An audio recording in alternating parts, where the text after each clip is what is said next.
ಸ್ನೇಹಿತರೆ ನಮಸ್ಕಾರ. ಇನ್ನು ಈ ಬಂದಳಿಕೆಗೆ ಬಾಂಧವ ನಗರ, ಬಾಂಧವಪುರ ಅಂತ ಹಿಂದಿನ ಕಾಲದಲ್ಲಿ ಶಾಸನಗಳಲ್ಲಿ ಇದನ್ನು ಕರೀತಾ ಇದ್ರು. ಇಂದಿನ ಒಂದು ಕನ್ನಡಿಗರ ಒಂದು ಸಮಾಜದ ಒಂದು ಚಿತ್ರಣವನ್ನು ಇಲ್ಲಿ ದಾಖಲೆ ಮಾಡಿದ್ದಾರೆ. ಚಕ್ರಬಂಧವನ್ನು ಇಲ್ಲಿ ಕೆತ್ತಿದ್ದಾರೆ. ಇದೊಂಥರ ತುಂಬ ಮಿಸ್ಟ್ರಿ ಅನ್ನಿಸ್ತಾ ಇದೆ. ತುಂಬ ಒಂದು ವಿಸ್ಮಯಕಾರಿಯಾದ ಒಂದು ಶಾಸನ ಇದು.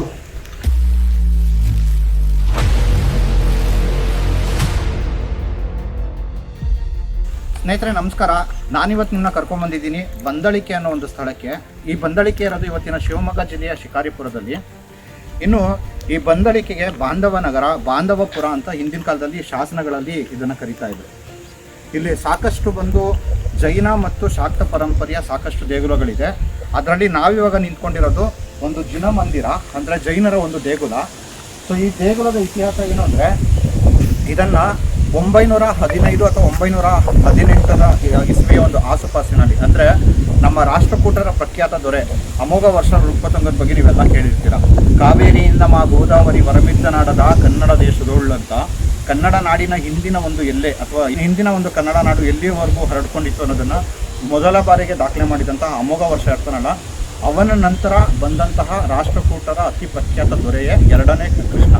ಸುಮಾರು 50 ವರ್ಷಗಳ ಒಂದು ಆಳ್ವಿಕೆಯನ್ನು ಕೂಡ ಇವನು ಮಾಡಿರ್ತಾನೆ.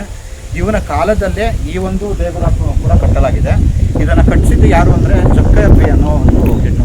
ಇನ್ನು 13ನೇ ಶತಮಾನದ ಸುಮಾರಿಗೆ ಈ ದೇಗುಲವನ್ನು ಬೊಪ್ಪಸೆಟ್ಟಿ ಅನ್ನುವ ಒಬ್ಬ ವ್ಯಾಪಾರಿ ಜೀರ್ಣೋದ್ಧಾರ ಮಾಡಿರ್ತಾನೆ.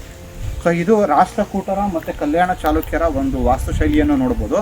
ಹಾಗೂ ಇದು ಪ್ರಮುಖವಾಗಿ ಜೈನರ ಒಂದು ಧಾರ್ಮಿಕ ಕ್ಷೇತ್ರ ಕೂಡ ಹೌದು.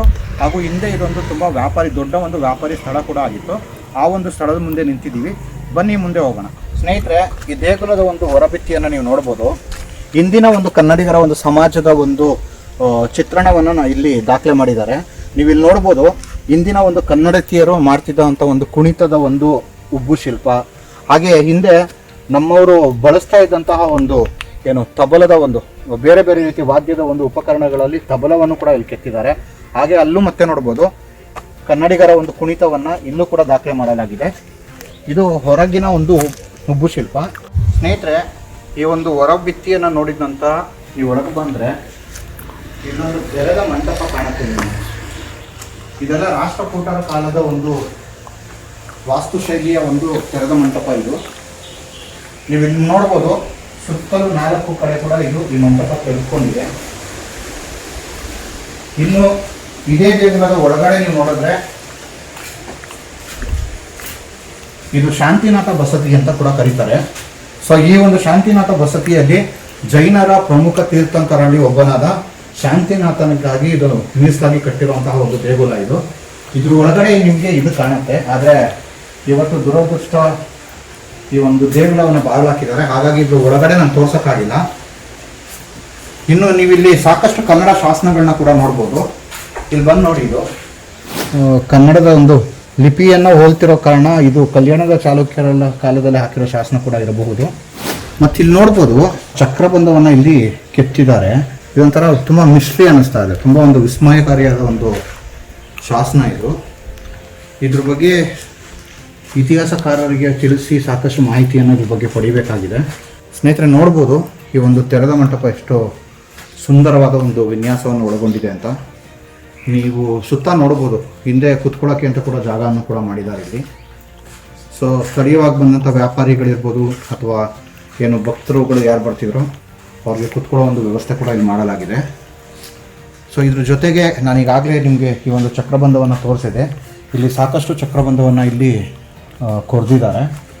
ಮತ್ತು ಇಲ್ಲಿ ಬಾಗಿಲು ವಾಡದ ಒಂದು ಲಾಲಟದ ಮೇಲೆ ನಿಮಗೆ ಹಂಸ ಪಕ್ಷಿಗಳು ಇರುವಂತಹ ಒಂದು ಕೆತ್ತನೆ ಕೂಡ ಇಲ್ಲಿ ಸುಂದರವಾಗಿ ಕೆತ್ತಿದ್ದಾರೆ.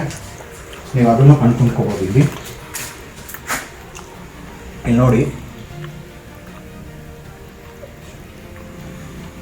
ಬಾಗಿಲು ವಾಡದ ಮೇಲ್ಗಡೆಗೆ ಈ ಒಂದು ಹಂಸ ಪಕ್ಷಿಯ ಚಿತ್ರಣವನ್ನು ಇಲ್ಲಿ ಕೆತ್ತಿದ್ದಾರೆ. ಸೊ ಇದಾಗಿತ್ತು ಶಾಂತಿನಾಥ ಬಸದಿಯ ಒಂದಷ್ಟು ಮಾಹಿತಿ. ಇಲ್ಲಿ ಶಾಂತಿನಾಥ ಬಸದಿಯಲ್ಲದೆ ತ್ರಿಮೂರ್ತಿ ನಾರಾಯಣ ದೇವಾಲಯ, ಸಹಸ್ರಲಿಂಗ ದೇವಾಲಯ ಮತ್ತು ಸೋಮೇಶ್ವರ ದೇವಾಲಯ, ಹೀಗೆ ಮತ್ತೆ ಅನೇಕ ದೇವಾಲಯಗಳು ಕೂಡ ಇಲ್ಲಿದೆ. ಇನ್ನು ನಾವು ಅವುಗಳನ್ನ ಕೂಡ ನೋಡೋಣ. ಕನ್ನಡ ನಾಡು ನುಡಿ, ಕನ್ನಡಿಗರ ಭವ್ಯ ಇತಿಹಾಸ, ಸಂಸ್ಕೃತಿ, ವಾಸ್ತುಶೈಲಿ ಮುಂತಾದ ವಿಷಯಗಳನ್ನು ವಿಡಿಯೋಗಳ ಮೂಲಕ ದಾಖಲಿಸುವ ನಮ್ಮ ಪ್ರಯತ್ನಕ್ಕೆ ನೆರವಾಗಿ. ನೀವಿಲ್ಲಿ ನೋಡ್ಬೋದು, ಇಲ್ಲಿ ಸಾಕಷ್ಟು ಒಂದು ಹಳೆ ಕಾಲದ ದೇಗುಲಗಳ ಒಂದು ಪಳವಳಿಕೆಗಳು ಈಗಲೂ ಕಾಣುತ್ತೆ. ಅಷ್ಟೇ ಅಲ್ಲದೆ ಇಲ್ಲಿ ನೋಡ್ಬೋದು ಕೋಟೆಯ ಬಾಗಿಲುಗಳು, ಹೀಗೆ ಸಾಕಷ್ಟು ಅವಶೇಷಗಳು ಇಲ್ಲಿದೆ. ಸೊ ಹಾಗಾಗಿ ಈ ಒಂದು ಬಂದಳಿಕೆ ಹಿಂದಿನ ಕಾಲದಿಂದನೂ ಕೂಡ ಇದೊಂದು ಪ್ರಮುಖ ವ್ಯಾಪಾರಿ ಮತ್ತು ಧಾರ್ಮಿಕ ಕ್ಷೇತ್ರ ಆಗಿತ್ತು ಅಂತ ತಿಳಿಯುತ್ತೆ. ನೀವು ಇನ್ನೂ ಮುಂದಕ್ಕೆ ಹೋದರೆ ನಿಮಗೆ ಇಲ್ಲೊಂದು ಮತ್ತೊಂದು ಅಚ್ಚರಿಯ ಗುಡಿ ಕಾಣುತ್ತೆ.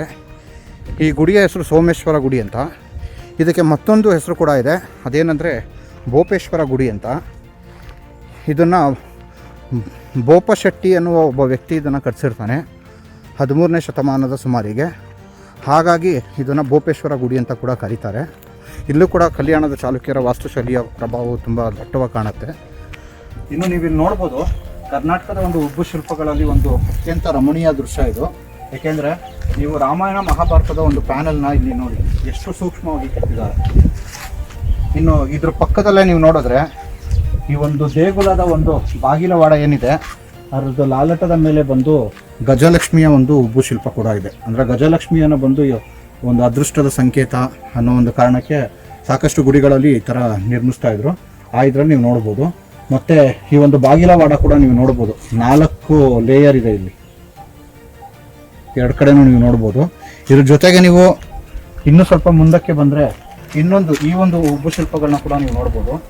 ಈ ಉಬ್ಬು ಶಿಲ್ಪಗಳಲ್ಲಿ ನಿಮಗೆ ರಾಮಾಯಣದ ಆ ಕಡೆ ರಾಮಾಯಣದ ಕೆತ್ತಿದರೆ ಈ ಕಡೆ ಮಹಾಭಾರತದ ಒಂದು ಉಬ್ಬು ಶಿಲ್ಪಗಳನ್ನು ತುಂಬ ಸೂಕ್ಷ್ಮವಾಗಿ ಕೆತ್ತಿದ್ದಾರೆ. ಆ ಕಡೆ ಸಾಕಷ್ಟು ಉಬ್ಬು ಶಿಲ್ಪಗಳು ಹಾಳಾಗೋಗಿದ್ವು, ಆದರೆ ಇಲ್ಲಿ ನೀವು ನೋಡ್ಬೋದು ಎಲ್ಲ ಉಬ್ಬು ಶಿಲ್ಪಗಳು ತುಂಬ ನೈಜತೆಯಿಂದ ಕೂಡಿದೆ. ಆನೆಗಳ ಒಂದು ಸಾಲು ಕಾಣುತ್ತೆ, ಅದ್ರ ಮೇಲೆ ಮಕರದ ಸಾಲು, ಆಮೇಲೆ ಸಿಂಹದ ಸಾಲು, ಮತ್ತೆ ಅದ್ರ ಮೇಲೆ ಹೋದರೆ ನಿಮಗೆ ಹಂಸ ಪಕ್ಷಿಯ ಸಾಲು, ಅದ್ರ ಮೇಲೆ ಹೋದರೆ ನಿಮಗೆ ವಿಷ್ಣುವಿನ ಬಂದ ಅವತಾರಗಳು, ಹೀಗೆ ಸಾಕಷ್ಟು ಒಂದು ಉಬ್ಬು ಶಿಲ್ಪಗಳನ್ನು ತುಂಬಾ ಒಂದು ಸೂಕ್ಷ್ಮವಾಗಿ ಈ ಒಂದು ಸ್ಥಳದಲ್ಲಿ ಕೆತ್ತಿದ್ದಾರೆ. ಇದು ಕರ್ನಾಟಕದ ಒಂದು ಉಬ್ಬು ಶಿಲ್ಪಗಳಲ್ಲಿ ಒಂದು ತುಂಬ ರಮಣೀಯವಾದ ಒಂದು ಪ್ಯಾನಲ್ ಇದು. ಏಕೆಂದರೆ ಈ ಒಂದು ಉಬ್ಬು ಶಿಲ್ಪಗಳು ಅಷ್ಟು ನಾಜೂಕಾಗಿ ಕೆತ್ತಿದ್ದಾರೆ. ಇನ್ನು ಈ ದೇಗುಲದ ಒಳಗಡೆಯ ಭಾಗ ನಾನು ನಿಮಗೆ ತೋರಿಸೋದಕ್ಕಾಗಲ್ಲ, ಯಾಕೆಂದರೆ ಇದು ಬಾಗಿಲಾಕಿದೆ. ಬಟ್ ಈ ದೇಗುಲದ ಏನಾದರೂ ಬಾಗಿಲು ತೆಗೆದಿದ್ದರೆ ಈ ದೇಗುಲದ ಒಳಗಡೆ ಬಂದು ಕಲ್ಯಾಣ ಚಾಲುಕ್ಯರ ಕಾಲದಲ್ಲಿ ನಿರ್ಮಿಸಿದಂತಹ ಒಂದು ಕಂಬಗಳು ಮತ್ತು ಶಿವನ ಒಂದು ವಿಗ್ರಹ ಪ್ರತಿಯೊಂದೂ ಇತ್ತು. ಆದರೆ ಇದು ಬಾಗಿಲಾಕಿರೋ ಕಾರಣ ಬಂದು ಏನೂ ತೋರೋಕ್ಕಾಗ್ತಿಲ್ಲ. ಹಾಗಾಗಿ ಮುಂದಿನ ದಿನಗಳಲ್ಲಿ ನೀವೇನಾದರೂ ಬಂದಳಿಕೆಗೆ ಅಂತ ಬಂದಾಗ ಖಂಡಿತವಾಗ್ಲೂ ಸಂಜೆ 5 ಗಂಟೆಗಿಂತ ಮುಂಚೆ ಬರೋದಕ್ಕೆ ಆದಷ್ಟು ಬೇಗ ಪ್ರಯತ್ನ ಮಾಡಿ. ಬಂದಾಗ ನೀವು ಇದನ್ನೆಲ್ಲ ಸಂಪೂರ್ಣವಾಗಿ ನೋಡ್ಬೋದು. ಇನ್ನು ಇದೇ ಸ್ಥಳದಲ್ಲಿ ನೀವು ನೋಡ್ಬೋದು, ಇಲ್ಲಿ ಸಾಕಷ್ಟು ಒಂದು ಕನ್ನಡ ಶಾಸನಗಳು ಮತ್ತು ವೀರಗಲ್ಲುಗಳು, ಇವೆಲ್ಲ ಸಾಕಷ್ಟು ವೀರಗಲ್ಲುಗಳನ್ನ ಹಾಗೆ ನಿಲ್ಲಿಸ್ಬಿಟ್ಟಿದ್ದಾರೆ. ಇವುಗಳನ್ನು ಕೂಡ ಇನ್ನೂ ಒಂದು ಸರಿಯಾದ ರೀತಿಯಲ್ಲಿ ಸಂರಕ್ಷಣೆ ಒಂದು ಮಾಡುವಂಥ ಅಗತ್ಯ ಇದೆ. ಯಾಕೆಂದರೆ ಇದು ನಮ್ಮ ಹಿರಿಯರ ಒಂದು ಕುರುಹುಗಳು. ನಮ್ಮ ಹಿರಿಯರನ್ನ ನಾವು ನಿಲ್ಲಿಸ್ಕೋಬೇಕಂದ್ರೆ ಅವ್ರು ಮಾಡಿದ ಕೆಲಸಗಳು, ಅವ್ರು ಮಾಡಿದ ಸಾಧನೆಗಳು, ಅವರು ಉಳಿಸೋದಂಥ ದಾಖಲೆಗಳು, ಇವನ್ನೆಲ್ಲ ಉಳಿಸ್ಕೊಳ್ಳೋದ್ರಿಂದನೇ ನಾವು ನಮ್ಮ ಹಿರಿಯರ ನೆನಪುಗಳನ್ನ ನಾವು ಉಳಿಸ್ಕೊಳ್ಳೋಕೆ ಸಾಧ್ಯ. ಸೊ ಹಾಗಾಗಿ ಸಂಬಂಧಪಟ್ಟ ಇಲಾಖೆಗೆ ನಾವು ಕೂಡ ಪ್ರಾರ್ಥನೆ ಮಾಡ್ಕೋತೀವಿ, ದಯವಿಟ್ಟು ಇಲ್ಲಿ ಇನ್ನೂ ಸಾಕಷ್ಟು ಉತ್ಖನನ ಆಗಿ ಈ ಪ್ರದೇಶದ ಬಗ್ಗೆ ಒಂದಷ್ಟು ಬೆಳಕು ಇನ್ನಷ್ಟು ಚೆಲ್ಲಿ ಅಂತ ನಾನು ಕೇಳ್ಕೊತೀನಿ. ಧನ್ಯವಾದಗಳು. ಮುಂದಿನ ಸಂಚಿಕೆಯಲ್ಲಿ ಮತ್ತೊಂದು ಕರ್ನಾಟಕದ ಒಂದು ಐತಿಹಾಸಿಕ ಸ್ಥಳದ ಬಗ್ಗೆ, ಕೋಟೆ ಕೊತ್ತಲಗಳ ಬಗ್ಗೆ ಮತ್ತಷ್ಟು ಮಾಹಿತಿಯನ್ನು ಪಡೆಯೋಣ. ಅಲ್ಲಿವರೆಗೂ ಜೈ ಕರ್ನಾಟಕ, ಜೈ ಭುವನೇಶ್ವರಿ.